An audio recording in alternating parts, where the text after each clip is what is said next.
राम राम भाई सारे भैया ने। आज हम भिवानी से 25 किलोमीटर दूर निंगाना गांव में आए हैं, जो तोसाम विधानसभा क्षेत्र में आता है और तोसाम से 12 किलोमीटर दूर है। इस गांव का इतिहास विभाजन के समय से जुड़ा हुआ है। यहाँ से बहुत से व्यक्ति यहाँ से जाके पाकिस्तान में बस गए। उसके कुछ ऐसे मकान हैं जहाँ से वो गए हैं। जैसा कि आपको पता है कि 1947 में भारत दो भागों में बट गया, एक पाकिस्तान, एक हमारा भारत। विभाजन इतना कष्टदायी था कि अलग अलग क्षेत्रों से व्यक्ति अलग अलग जगह पे उन्होंने क्या किया है, माइग्रेशन किया। ऐसे ही हम इस गांव में आपको उस समय की जो पुरानी हवेली है उसके बारे में बताएंगे। ये दो व्यक्ति होते थे। ये जिस मकान में हम खड़े हैं, जिस हवेली में खड़े हैं, ये नूरा व्यक्ति होता था और साइड में इसका एक भाई का मकान है, मोगा। दोनों का काफी अच्छा भाईचारा था, साथ रहते थे, अच्छा अपना जीवन यापन कर रहे थे।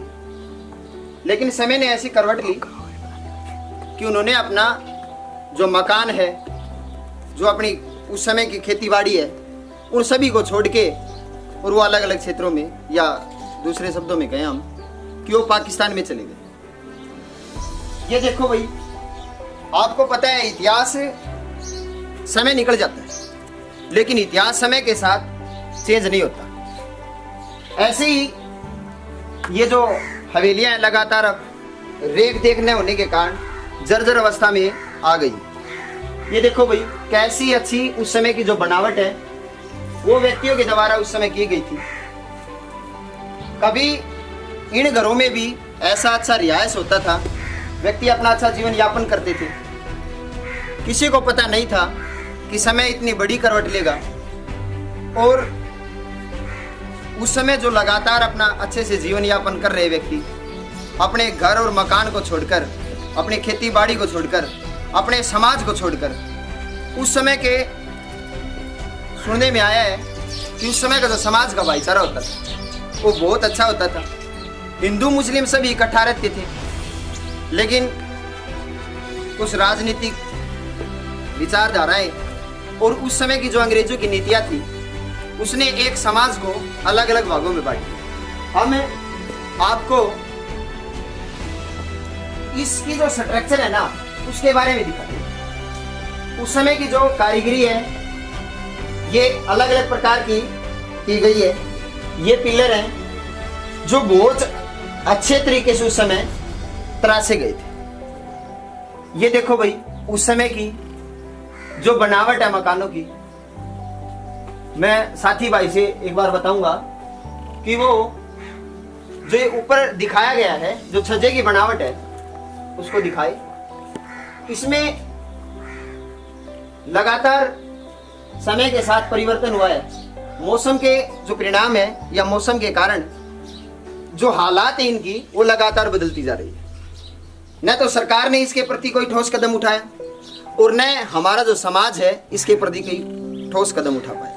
अगर हम समय के अनुसार इसमें कुछ परिवर्तन कर पाते तो आज हम ऐसी धरोहर इनको बना सकते थे जिससे कि समाज में ये जो पुरानी इमारतें हैं उनको संजोकर रखा जाए। हम इसके साथ अलग अलग जो इसमें जो कारीगरी की गई है, जैसा आप देख रहे हैं, हम इसके ऊपर वाला भाग आपको दिखाते हैं। ये देखो भाई, उस समय अलग अलग जो पत्थर हैं उसका, इसको जीने को बनाने के लिए उसका प्रयोग किया गया था।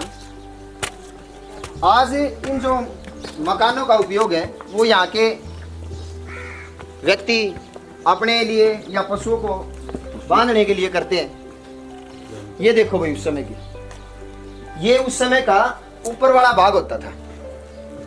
यहाँ भी आप अनुमान लगा सकते हैं, आप उस विभाजन को याद कर सकते हैं कि जो व्यक्ति यहाँ से छोड़ के गए उन व्यक्तियों पे कैसी स्थिति गुजरी होगी और उन्होंने कैसी परिस्थितियों का सामना किया होगा। यहाँ के ये आप देख रहे हैं, इनमें ऐसा अच्छा जीवन यापन वो व्यक्ति करते थे। अलग अलग कारीगरी से मकान बनाए गए हैं। ये देखे भाई, इनकी जो छतें हैं ना, छतें लद्दाखी बनाई गई हैं और अलग अलग जो उस समय कारीगरी होती थी उसका प्रयोग किया गया है। ये बाहर के लिए खिड़कियां बनाई जाती थी ताकि जो शुद्ध हवा है वो आ सके और अच्छी हवा के साथ साथ जो वातावरण है या सूर्य का प्रकाश है वो अच्छे से आ सके और अलग अलग माना जाता है कि सूर्य का प्रकाश जैसे ही हमारे घर में प्रवेश करता है तो अलग अलग जो क्या होता है उससे जो हमारे घर में कष्ट होते हैं वो दूर चले जाते हैं। ये देखो भाई, यहाँ पे ये भी एक प्रकार का ऐसा बनाया गया है भाई, खिड़की है। किसी समय यहाँ से आप कल्पना कर सकते हैं कि वो व्यक्ति बाहर देखते थे।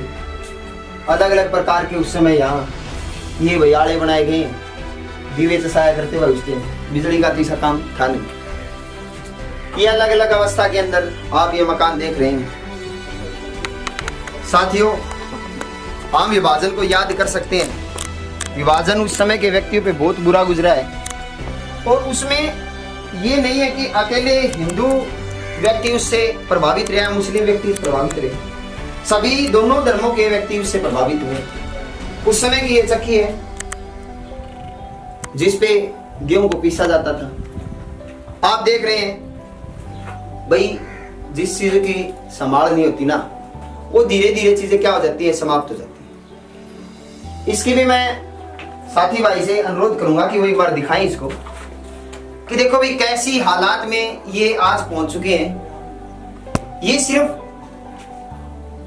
अकेले समाज का दायित्व नहीं है, कुछ सरकार ने भी इसके प्रति कोई ठोस कदम नहीं उठाए। अगर सरकार इसके प्रति कोई ठोस कदम उठाती तो हम इनको एक ऐसी धरोहर के रूप में संजो कर रख सकते थे जो आने वाले व्यक्तियों को या आने वाले जो समाज के हमारे जनरेशन है उसको ये बता सके कि उस समय के समाज में कैसी अवस्थाएं गुजरी होंगी। उस समय की जो कारीगरी है या उस समय जो ईंटें बनाई जाती थी ये अलग अलग थी। ये दर्पण उस समय का लगाया गया है। देखो भाई 1947 को आज बहुत समय हो गया है और ये शीशा गवाही देता है समय की कैसी अवस्था में आज ये अलग अलग परिस्थितियां वो बदल चुकी हैं और ऐसी लगातार जो कंडीशंस हैं समय की मार के साथ मौसम के परिणाम के कारण ये जो हालात हैं लगातार बदलते जा रहे हैं। आज देखो भाई इनका प्रयोग है यहाँ पे रहने वाले जो व्यक्ति हैं वो तूड़ी डालते हैं, इनका लगातार प्रयोग करने लगे भी। बताया जाता है कि नूरा बहुत अच्छा व्यक्ति था, खेती कार्य करते थे, पशुपालन उस समय किया जाता था। तो साथियों, मैं आप सभी से अनुरोध करता हूं कि अपनी जो आपके समाज में या आपके क्षेत्र में ऐसी कोई धरोहर है तो उस धरोहर के बारे में हमें अवश्य बताएं और जो अपना पुराना इतिहास पन्नों में दब चुका है या समय के नीचे दब चुका है उसको समाज के सामने लेके आए। इससे ये अच्छा होगा कि हमारे वाली जो पीढ़ी है वर्तमान में उसको पता चल सके कि उस समय का समाज कैसा होता था। तो सभी साथियों ने इस वीडियो को शेयर करना है, चैनल को सब्सक्राइब करना है और लाइक करना है। इसी गांव में जो इसके नूरा के भाई होते थे मोगा, सेकंड पार्ट में हम उसकी हवेली के बारे में चर्चा करेंगे कि उनकी जो उड़े भाई की जो हवेली है वो कैसी अवस्था में। तो साथियों, आपसे अनुरोध करूंगा कि डिस्क्रिप्शन में हमारा कॉन्टैक्ट नंबर आपको प्रोवाइड करवा दिया जाएगा। आप जो हमारी समाज की धरोहर है उसको सामने लेके आए, जिससे आने वाली जो पीढ़ी है या वर्तमान पीढ़ी है उसको ये गर्व महसूस हो कि उस समय का जो समाज था वो बहुत अच्छा समाज था। लेकिन समाज के साथ साथ उस समय की जो राजनीतिक परिस्थितियाँ थी वो समाप्त होती चली गई और उनके कारण ये समाज भागों में टूट गया। धन्यवाद।